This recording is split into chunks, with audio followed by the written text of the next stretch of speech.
Want to change ESPN Fantasy Football playoff settings? In this video, I will show you how.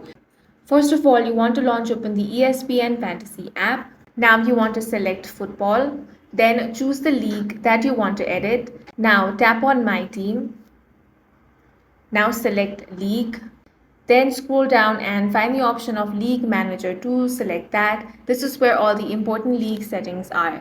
Look for Edit Playoff Settings option and tap on it.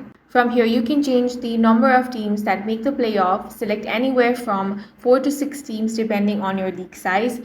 You can also adjust the playoff schedule by selecting which weeks the playoff will take place and even choose to schedule a third place game.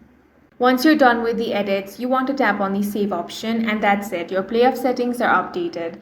That's all for this video. If you found it useful, make sure to hit the like button and subscribe for more videos like this.